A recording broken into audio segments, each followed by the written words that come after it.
Shut up and sit down.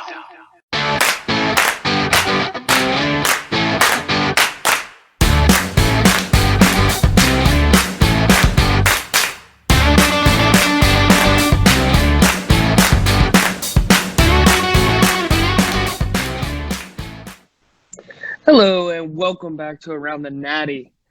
Today we have a great show packed full of football. We got Bearcats and Bengals to talk about. They got them on the docket. This is a tale of the two games of sadness, both for different reasons. So Logan, do you want to start with sadness or sadness? I'll go sadness on this one, I think. Okay. Now, do you want to go sadness because they should be good or sadness because they're just so bad? I don't know that either are true, but go ahead. Okay.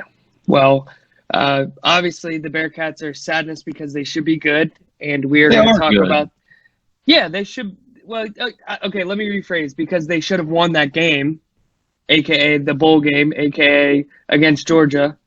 Yeah, right? So that was the Peach Bowl. Did you know that the Peach Bowl was the fifth most watched college football game this year? I did. I saw that. I saw that on Twitter.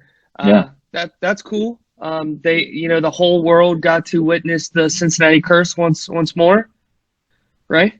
I'm gonna be real negative. And you can build. Are we switching roles today? Is that what's happening? Yeah, okay. I'm gonna be real negative and see if you can keep the tempo high. You know. Okay. Let's test out that theory. But okay. So here's my thing though. Okay. So first of all, obviously the Bearcats lost that game to Georgia. It was a nail biter, went right down to the very end. Georgia kicked a field goal to win the game, a 51-yarder. I mean, it wasn't even like the Bearcats career high. got gashed. I mean, it was an unreal kick. The man, like, we had to swallow a hard to swallow pill. Like, it is what it is. It's football. We owned that game for the majority of the game, and I will, before you get to your points, I will concede that yes, we should have won that game based on how we played, but also understand going into that game, Vegas had Georgia as a 9-point favorite, and we owned their ass almost the entire game. So here's my thing: no one thought we were going to win. Apparently, money said that it wasn't going to be close. I wouldn't say a 9+ point game would be close. So I don't know. You tell me what your thoughts are from there, I guess. Yeah, well, everybody from the inside meaning Cincinnati, not the team, but just the city, had a fairly good idea that we were the better team. And I think UC, for the most part, showed that it was the better team at that game. But, I think that the betting doesn't prove anything. I think they dominated that game from the beginning to the end. Good. I'll tell you the game, when the game really turned was when the referees took the games into their own hands and had a bullshit targeting call that yes, because I'm going to disagree with you. That's when the momentum changed. No, I'm not. It absolutely did. I'm not. No. I'm not saying that didn't change the momentum, but I'm going to disagree with you that it was a bullshit penalty call. No, I didn't say the penalty. I said the targeting was bullshit. The fact that he got ejected for that was ridiculous. Listen, if you want to attack the rule, I'm all about attacking the rule. But by definition, he did lower the crown of his helmet. No, yes, he did. Didn't. Yes, he did. He didn't. Yes, he did. He did. No, that's not true. That's not He accurate. did. I wanted him to win, and he did. He did. No. What do you mean no? Name me one play in football where an offensive lineman's face mask doesn't touch the face mask of another player. Let's talk here. Was the hit necessary? Why do you even hit the man? Oh, I agree. Listen, Hudson cannot get that penalty. 100%. That's on him. That's on University of Cincinnati, right. The Bearcats football team. I agree. The penalty was terrible. It was bad, but it should have been exactly what it was: a 15-yard penalty. Unsportsmanlike conduct. That is it. It shouldn't have been able to completely change the face of the game. That's just like saying an obvious situation where you get called for pass interference, like it shouldn't change. Like in college football, especially, like we don't even allow it to be a spot foul because it completely changes the dynamics and the flow and the momentum of a game. And in college football, it's so important. I think so much more than the NFL. And so for that to be allowed by the referees to completely change the game is ridiculous. And it wasn't even correctly interpreted in terms of the way the rule is written. I mean, if that's a discussion you want to have about that penalty, about that rule, to be honest with you, I think a majority of football fans agree with you. Going to the Clemson Ohio State game, you saw the same thing. That was also terrible. I mean, by rule, that's the rule. Like, it's the rule. Like, he lowered the crown that one I can see more of an argument for. But even then, like, the rule also is written in a way that interprets intent. And like in that play, for example, it is a bullshit rule, and that's a separate conversation we can have. But just to finish that point, like, that was also ridiculous. Justin Fields was coming down and sliding. He was just trying to get below his pad shelf to not hit him in the head. But Justin Fields kept on dropping down, and it happened naturally. Now, it was poor form. That's not how you're taught to tackle at any level. But, it happens, and it is what it is. Again, I just don't – first of all, UC, that was not the correct call. And even when it is the correct call and the rule is officiated absolutely as written, it's a terrible rule. It is horrible to actually remove these kids who only get, for example, this year, maybe 6 games if you're in the Big Ten, to play. That's ridiculous. That is horrible. Yeah. Listen, I'm not here to argue this rule with you. I think UC had a fantastic showing. For the most part, I am going to gripe. I am going to harp here a little bit. I think the game clock management at the end was piss poor. I think it was piss poor. I think it was careless. I that's like the only gripe. Outside of losing the game, the only gripe I have is the clock management at the end. Think about, when we look back at the Marvin Lewis era, what is one of the biggest complaints about the Marvin Lewis era of the Bengals? Are you going to say he's too conservative? He was too conservative. He coached scared all the time. You know what I love? Luke Fickell and his staff said, you know what? We have trusted in our offense to go out there and punch him in the mouth like we've been doing all day. We're going to do it. And honestly, outside of a penalty, which would have never happened had James Hudson still been in the game, 2 of them actually in that drive, which is why I say that completely changed the game, which is true. Outside of those 2 penalties, they were taking it to him. Those 2 penalties really killed the drive. And then on top of that, like I said, I love that he was coaching confident. And even if you have to punt there, you say to your defense, I have confidence in you to stop this team from getting into field goal position, which for most college kickers, they did. They did just that. Most college kickers, the majority of FBS college kickers, could not make that kick. Fair enough. Listen, my only gripe is I just think you need to knock more time off the clock. I think that's the smart play, and I think it's the responsible play. But here's my thing: every play they ran in that, almost every play they ran in that possession worked. What didn't work was penalties that shot themselves in the foot. Now, again, you can make the argument that's coaching, absolutely. Even as the backup coming in, like, you have to be disciplined, but also understand it was the backup that was in there that on two different instances caused penalty. Now, that's a microcosm. That's one snapshot. You also had a lot of penalties on defense, for example, that extended drives for Georgia that allowed them to get into that position. Again, that's a conversation I'm happy to have and be open with, and I think that falls not only on execution, but also discipline falls on coaching to a certain extent. And I think that it's foolish to question the level of discipline that Luke Fickell has been able to instill in the program. But still, that's a fair conversation to have, because obviously the discipline was not there when it was needed to be. I'm happy to sacrifice some discipline for aggression, which I think happened on defense a couple of times. But specifically on that last drive, which is what most people have complained about or referenced in terms of why we lost the game, those penalties, one, never happen if the targeting call is not made, which it shouldn't have been. Second of all, we were still driving on offense. We had made it quite a few good plays, or quite a few good plays going downfield there. We stayed aggressive. We had them on their heels, and that's exactly what we should have done. It would have worked perfectly and fine had the penalties not occurred.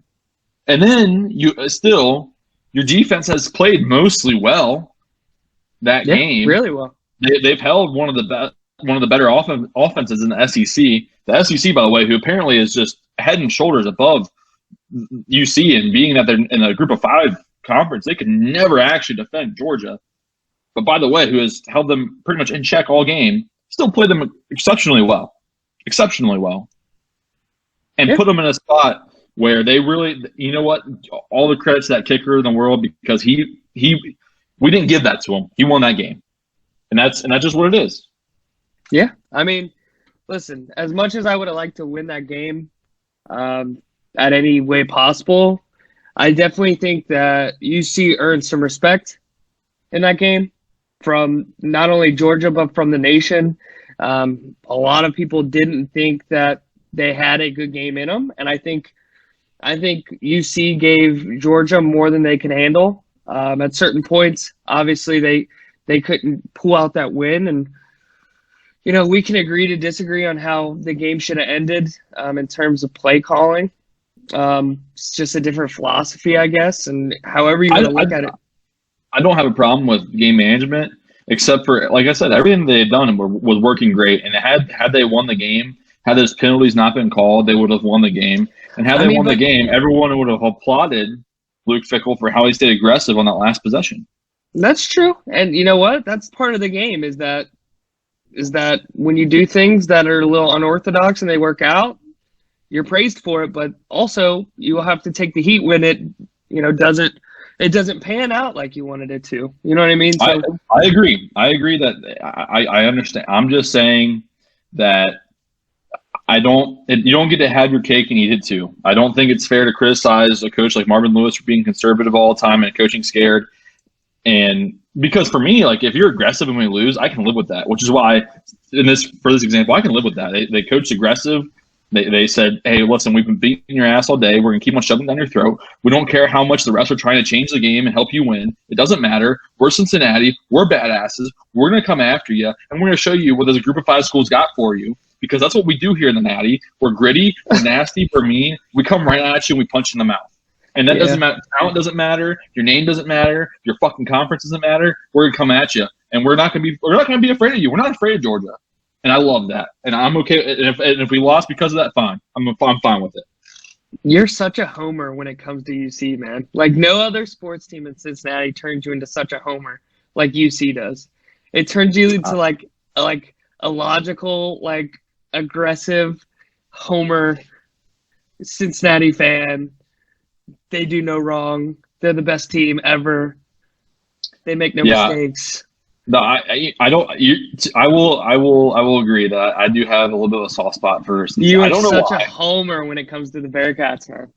But this is objectively true. The things that I'm saying are objectively true. Yeah, they're super objective and there's no bias. They're objectively true. I didn't say there's no bias. I just said they're objectively true. It just so happens that they match my bias. I don't know if they're objectively true, but that's a conversation for another. Can confirm. Objectively true, 100% facts. The other factual thing is that I've never lost to Jairicus Fair-Harris in a game of pickup basketball. Facts. Nice. He's gotten under your skin. But yeah, and another thing to note on the tail end, on the day we're recording this, Desmond Ridder has confirmed that he will be back for a senior season, which is awesome. He made this super hype video saying he'll be back. He's going to break all the school records, and then he's going to get up to the playoffs. So that's pretty hype. I'm excited that we don't have to do the whole new quarterback thing, at least for another year. Think about how rare it is, especially for a Group of 5 school, to have a quarterback play for 4 years. Like, I mean, actually play, like start and play for 4 years, and had the same head coach during that time frame as well. Yeah. It's very rare that you have that. We haven't had that at UC, to my recollection. Most schools haven't had that. As a matter of fact, I think 63 FBS schools this year have a coach that's either in their first, second, or third year, which that is to say that obviously 63 schools in the FBS haven't had that kind of continuity at the coaching level, let alone at the quarterback level. And so I think that it really it speaks volumes. And honestly, think about it. The other thing that's amazing is under Luke Fickell, we haven't lost a single assistant. Yeah, a major assistant. We haven't lost which is crazy because Freeman is so good. Freeman is so good. And offers have come his way. It's not like they haven't. I know. And so I think that speaks to the what Luke has built there. I think it speaks to how awesome our city is. I think it speaks to how awesome the university is itself. And it's special. It's a special place. I mean, I don't think there's anywhere else. I really, and I think you saw it with FC Cincinnati. I think you've seen it with UC. When you give us grit, when you give us determination and excellence, we respond. I think that we've been disappointed so much, and there's so much negativity surrounding most of our major league sport or our professional sports in this town, that we get a bad rap for being a bad sports fan base. And I think that it's fair to say that we're a pessimistic one. But like I said, when you win, we will come. And we'll come loud and proud, and we'll be there. You know? I mean, I'm serious. I mean, like I said, like Mike Brown is perfectly. I'm just laughing because you said 4 games a year. I want to tell a story, but I can't. I can't. I can't. No. But I want to tell a story, anyways. But yeah, no, like, and that's the thing is we as a fan base, we just crave to win, you know. And let's be honest, you know, Cincinnati in general hasn't had, to your point, the curse is still there. There's not been a lot to root for a long time. It's real, man. And even when FC went to the USL Cup, you know, and they had a chance to win the championship, they weren't even able to close the deal there. And they were, I think, head and shoulders the like one of the 2 best teams in the USL that year, and probably should have won that game based solely on the level of play we've had up to that point, and then the talent they had. So it's been tough. It's been hard. And you know what? This season for the University of Cincinnati Bearcats was a success. They were undefeated for the first time since its inception. They won the American Athletic Conference championship. I think that's the first time they won. I may be wrong on that one. They might have won the very first year when Butch Jones was still here. I could be wrong. I don't know if those timelines overlap correctly, but that's a huge success. They made it to a New Year's Day bowl game, which New Year's 6 for a group of 5 is huge. New Year's 6 is huge for us. I you know, and really probably should have been considered for. They should have been ranked top 6, no doubt in my mind. And they weren't, but they should have been. And you know, it was a win. It's a win for the city. It's a win for the university, and especially for that program where, you know, 4 years ago we were wondering if we're going to get to the freaking, Papa John's the Gears of War bungee coordinated bowl in Birmingham, North Carolina, which I don't even know if it's in the city actually, but where 5 people would have attended.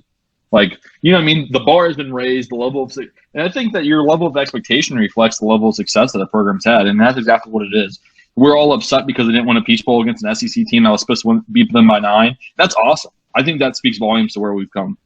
Yeah, no, the bar has definitely been raised, and that's awesome. I'm glad Tuberville left, obviously, and I'm glad. The only thing you can win apparently is an election.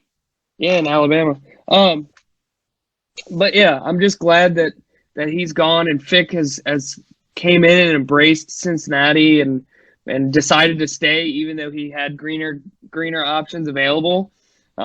Is really awesome, and I'm really excited for the next, few years to see, you know, the bar continue to raise from where we're at now, because to me the only way up from here is the playoffs.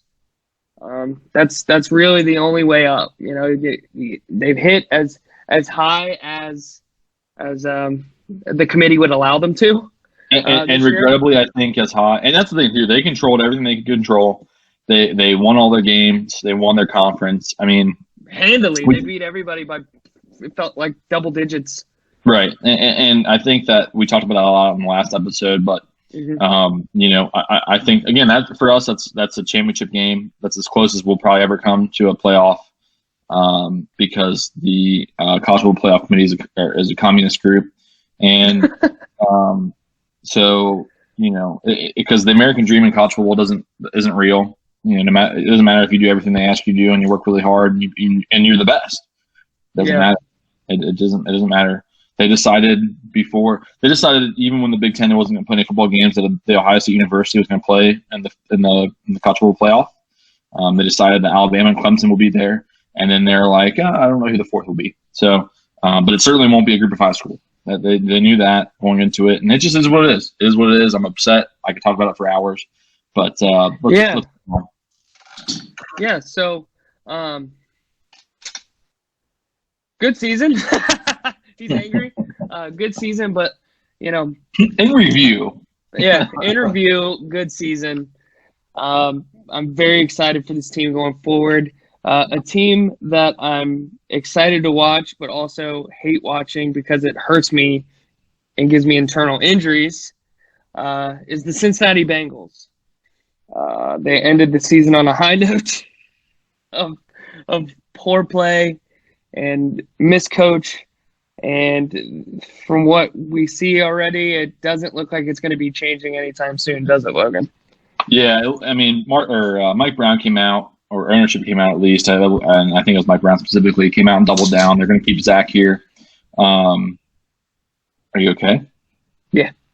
Okay. Why, what happened? You just threw something at somebody or something. I'm my cat. Oh, I'm sorry. Can we pause for a sec? Sure. So we had to cut there. Sorry about that. Gamble just can't keep the pussycats off of him. Literally, his cat was kind of raging in there. So, anyways, what I was saying though was, you know, Mike Brown came out and doubled down the fact that brings back Zach Taylor, and for me, it's one of those things where even internally, I struggle a little bit. You want to keep continuity for your young quarterback, you do. But also understand that I think what we all acknowledge and recognize that this is our guy moving forward.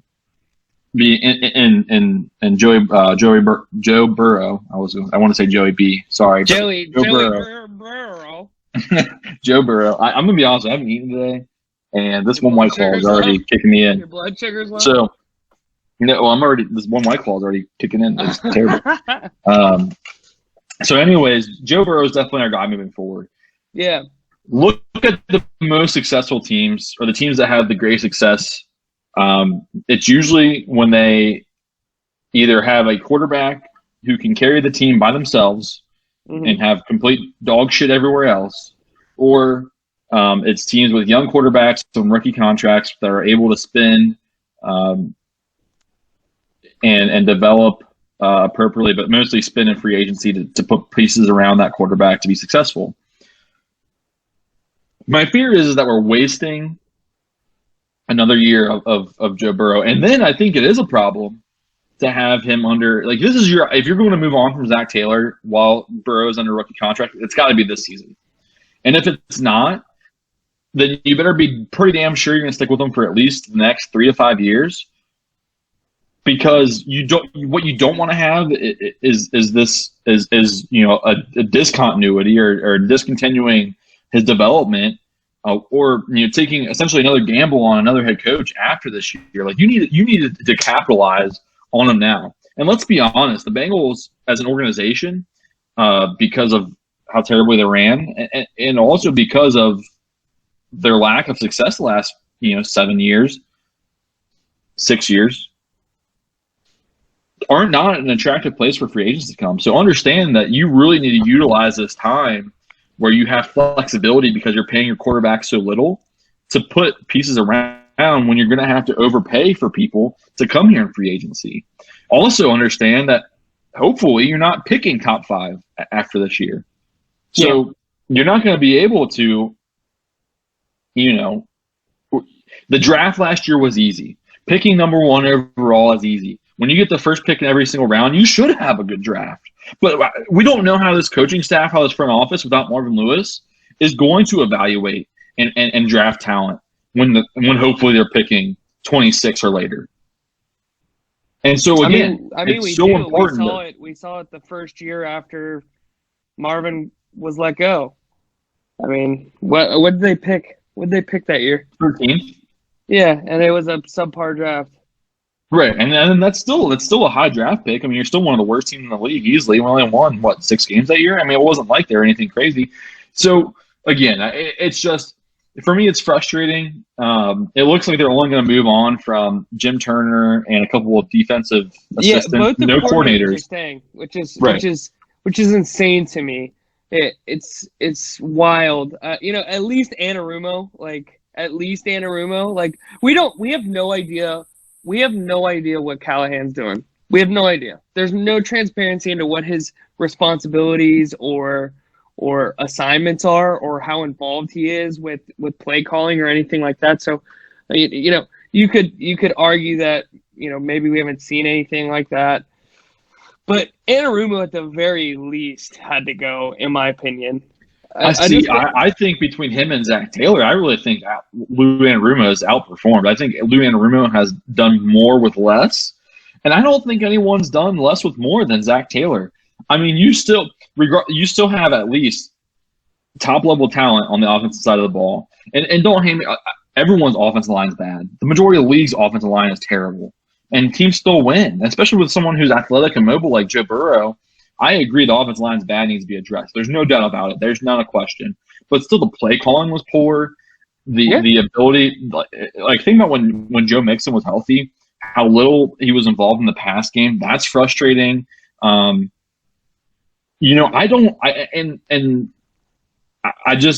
You have talent there. Your skill players are good. There's no reason you couldn't score more than they were doing. I don't think there should have been any game where we're scoring less than 20 points, even with a bad offensive line. That's terrible. Your defense is not good, is not very talented. So why wasn't our run game better, especially when Joe Mixon was healthy? And my thing is it was obvious that Giovanni Bernard was able to come in and have some success. So something wasn't right there. And I can't help Joe Mixon's talented. I can't help to think that being as talented as he is, that he couldn't have success without. It has to be a play calling issue, in my opinion. Yeah, well, I mean, we saw last year. We saw him struggle the whole first half of the season. They mixed it up, and then he ended up having over 1,000 yards rushing. So it's I don't know if it's an ineptitude to change or a refusal to change or whatever. Well, that's the other thing too. How many games did we come out in the first half and offensively we looked great? Yeah. And a lot of times and in the second half we come out, the defense makes an adjustment. We fail to do that. I think our third quarter scoring was the worst in the league. Yes. All season. Yeah, we got last. It was last in the NFL. Yeah, I don't know what that's always been an Achilles heel of the Bengals is the lack of halftime adjustments, which is something that when we moved on from Marvin Lewis was something I'd hoped we would get. I just hoped it was something that we would get. I don't even care if you come out guns a-blazing at half, but just to look like you've actually learned what happened in the first half. I feel like every time it's a cut and then it's the same shit. It's like they started again. The reality is that I think the best coaches, the best coordinators specifically, are the ones that are able to go into halftime and make adjustments, and as well as when the other team makes adjustments, to then adjust to the adjustments. Yeah. And set your team up for success. And I just don't think that happens enough offensively. Yeah. And I think that as Zach Taylor being this offensive coach, this quarterback guy, the play caller, like that falls mostly on him.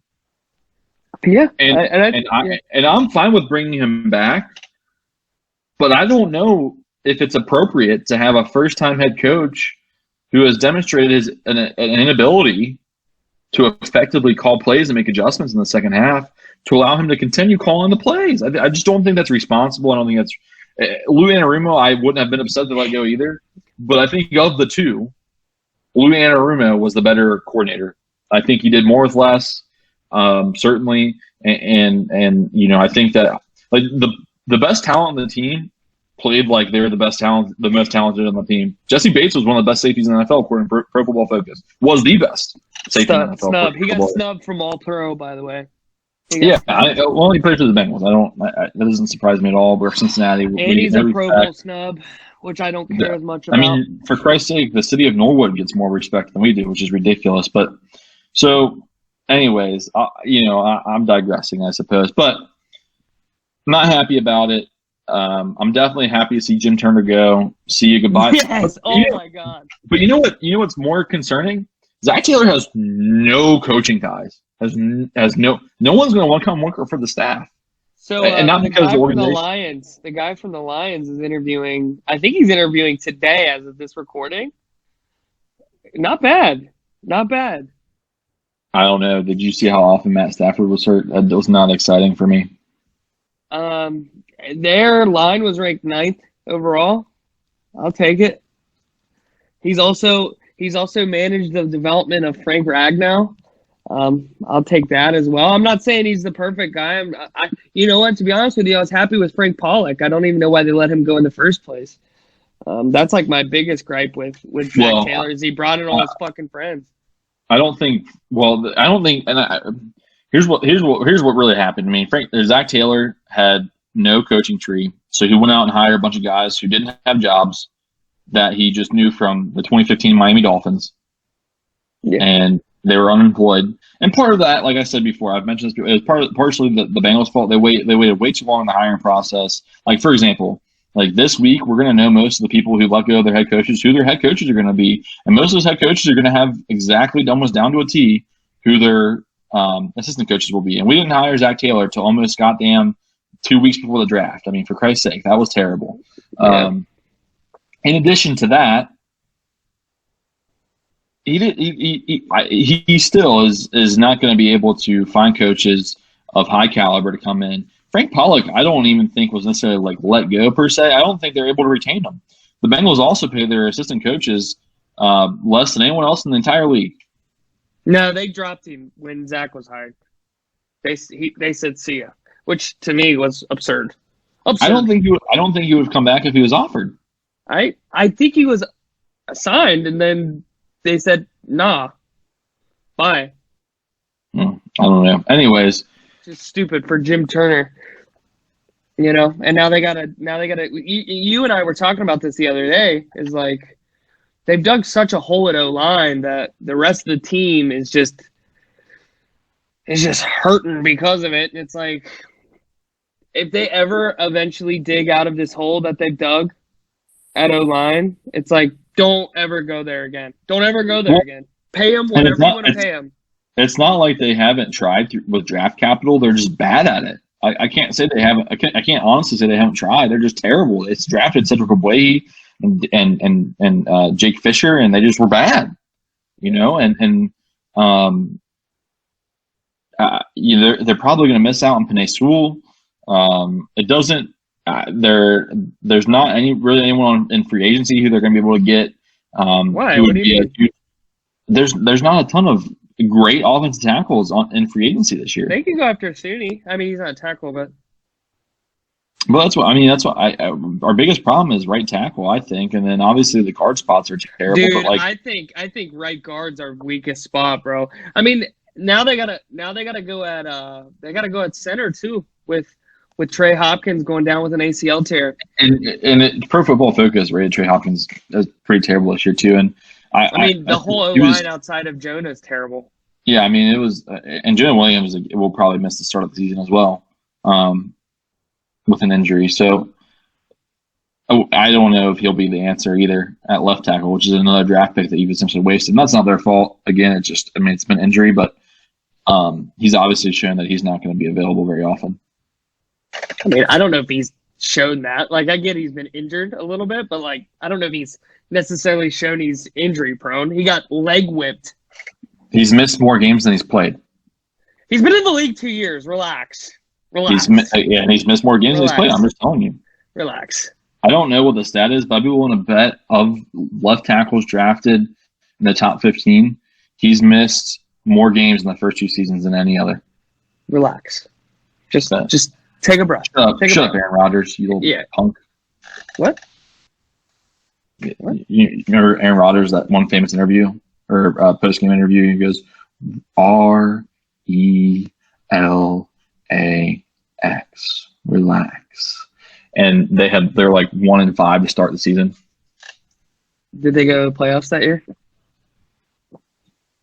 They did, but Mike McCarthy still got fired. Yeah. Because he sucks. He does suck, by the way. Yeah. Which is sad, because at one thought point I he was wanted gonna them be to good. hire. I thought he was going to be good. Me too. I wanted them to hire him at one point. Yeah.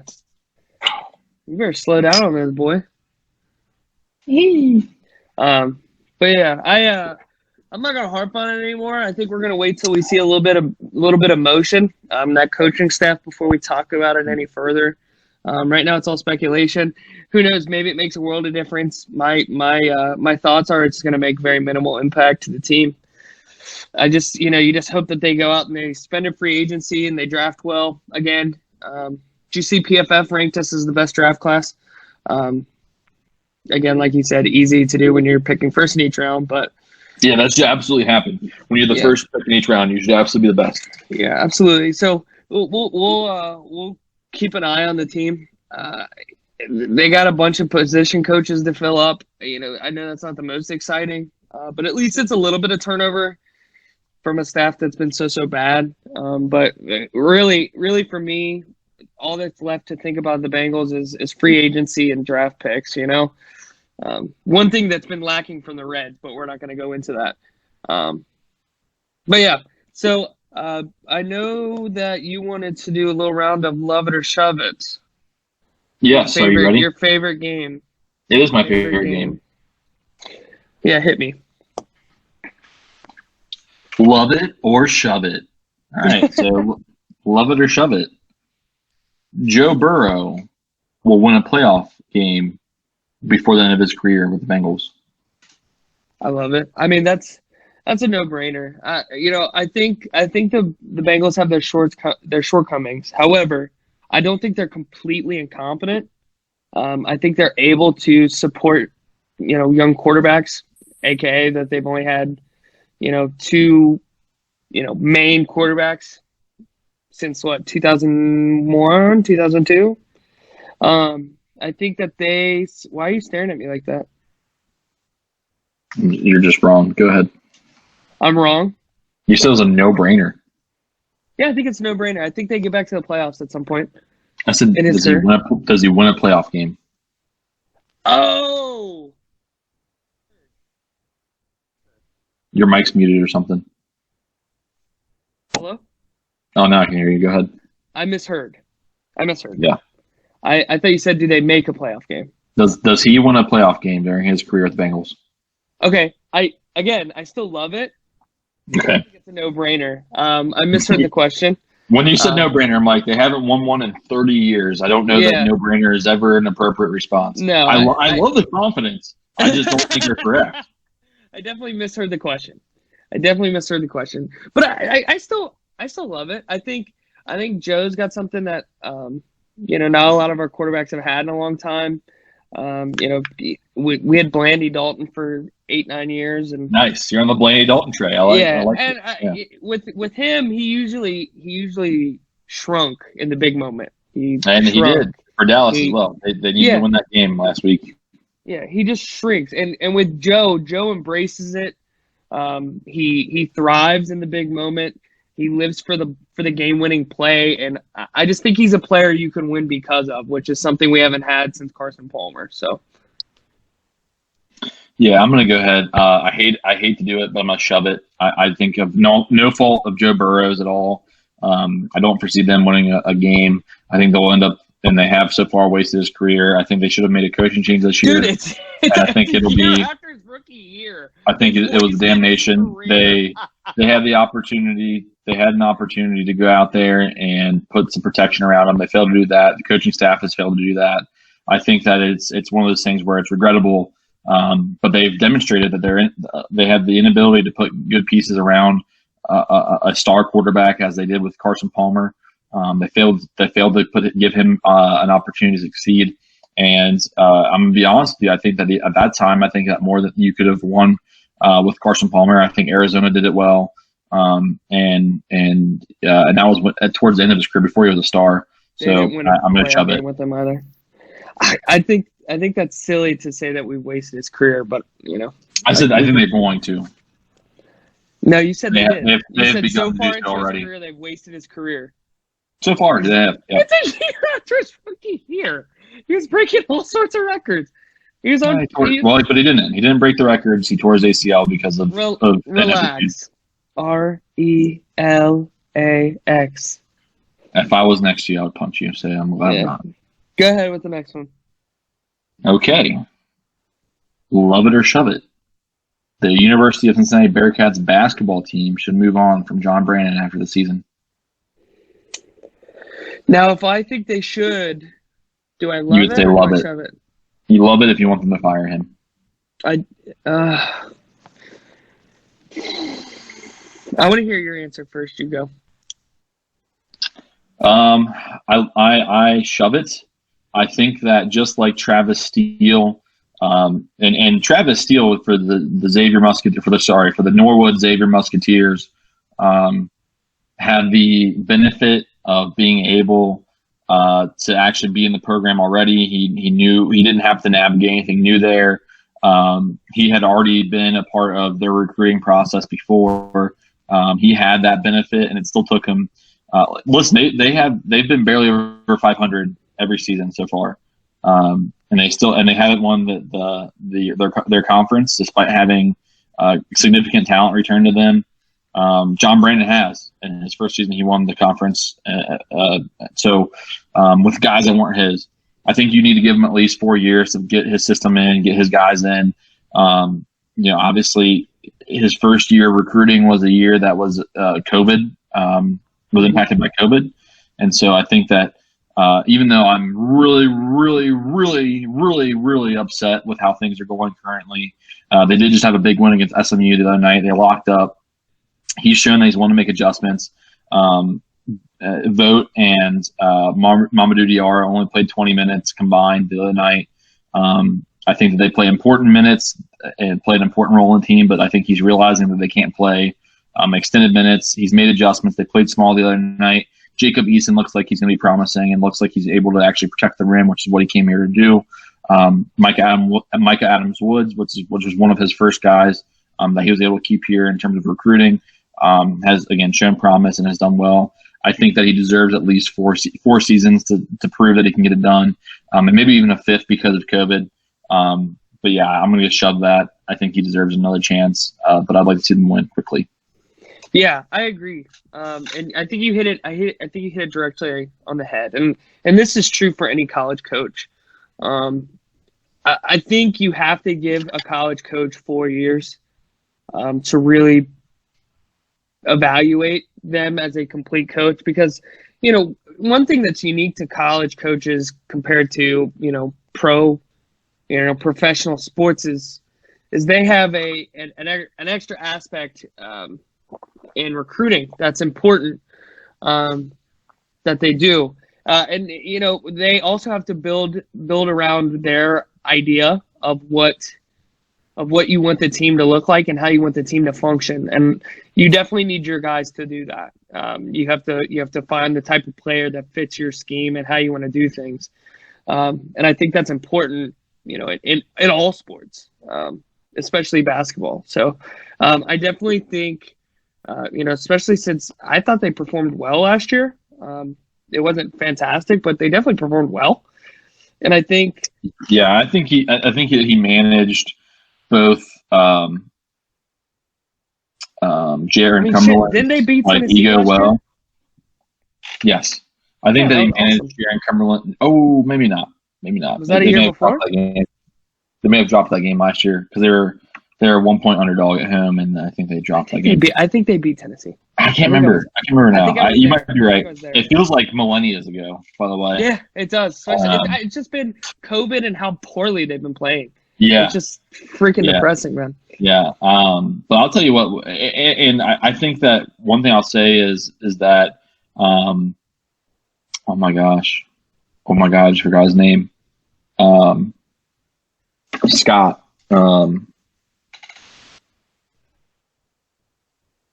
Trey Scott? Trey Scott played out of his mind. What was that about? I don't know. I could not. I just complete blank. But Trey Scott played extremely well, flourished under John Brandon. I think that part of that was John Brandon. Obviously, Mick had him for 3 years and didn't see that kind of success from him. So I think that was huge. But you also saw Cumberland shrink. Well, that's because the offense changed to actually having a system offense and versus, all right, Jaron, we're going to let you dribble until there's 5 seconds on the shot clock, and then you go out there and do something. So, yeah. What I will say is I think defensively things look worse this year. So that's something I'd like to see how once he's able to implement his guys into the system, how that changes every time. So. Right. All right. Ready for the next question? Yeah, go ahead. Love it or shove it. The Bengals will win at least 8 games next season. To give you an idea, to give you a basis of, we play Baltimore at home, Cleveland at home, Green Bay at home, Kansas City at home, Las Vegas, Los Angeles Chargers at home, Minnesota at home, Pittsburgh at home, and Jacksonville at home, and then away we play Baltimore, Chicago, Cleveland, Denver, Detroit, Oakland, Las Vegas, Pittsburgh, and New York Jets. Yeah, I shove it. There's not much movement from the team in terms of anything that's looking towards being productive. They're going to add talent, I think, to the degree of how effective that talent's going to be. I thought they did a fairly good job in free agency last year. I think Von Bell's a good addition. I think if DJ Reader could have stayed healthy, he was a good addition. But outside of that, they didn't really move the needle that much. They added it in positions that don't really move the needle. I think if they add a couple playmakers on the offense on the defense and shore up that line a little bit, that we're in a better spot. But I just don't see it happening. So I do not see them winning that many games. So here's what I'll say is I'm going to say I love it because I hope like hell that Zach Taylor coaches for his life, because if they don't win 8 games, he should be fired. Mm-hmm. You have what should be a star quarterback. Granted, he's coming off an ACL injury, which I'm sure will be used as an opportunity for Mike Brown to find his way to talk himself into keeping Zach Taylor. But you have top 5 picks in every round of the draft. You have a star quarterback. You've got your quarterback. You've got your top receivers being Tyler Boyd and T. Higgins returning. You have your best player on defense returning, who's under contract, and Jesse Bates. You have continuity now on your defensive coordinator and your offensive coordinator. You better win 8 games. And by the way, in theory, you're supposed to have one of the easiest schedules in the NFL. You're supposed to. You won't, but it ends up being a pretty tough schedule, but you should. That schedule looked tough. Yeah, here's my thing. I think that reasonably you should beat Jacksonville. You should beat Detroit, who will no longer have Matt Stafford. You should beat Denver. Wait, what? Where's he going, you think?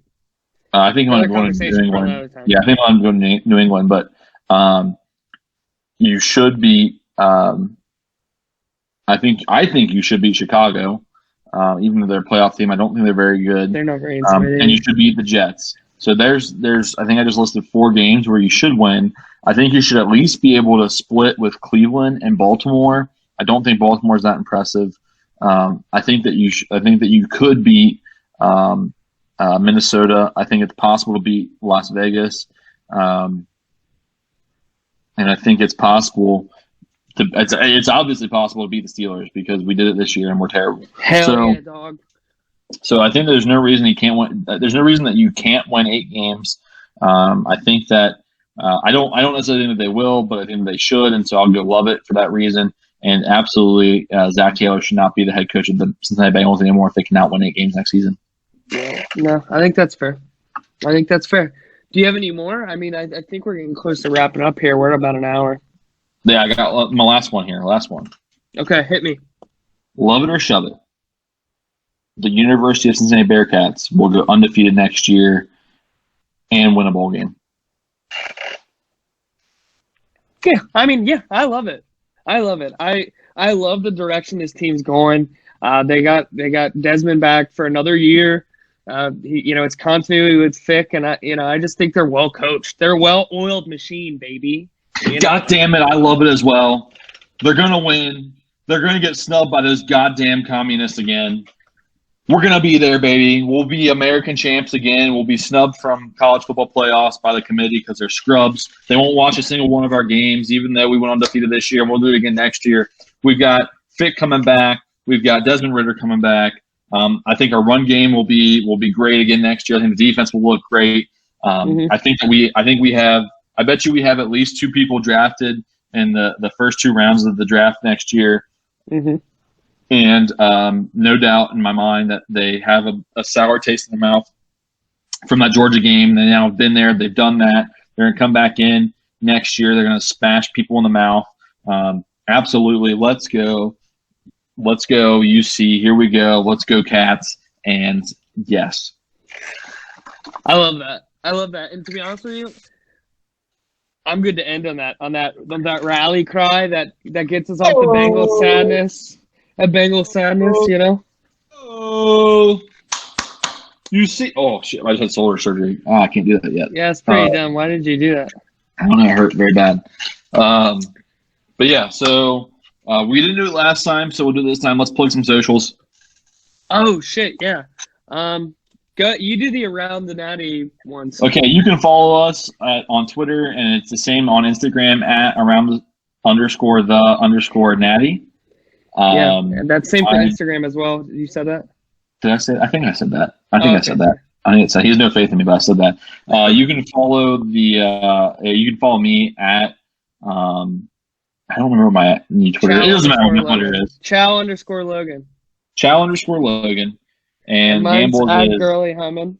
That's at GIRLIEHUMMIN. I still don't get it. You won't ever. But anyways, I'm Logan. I'm Andrew. And we'll catch you around the Natty. Shut up and sit down.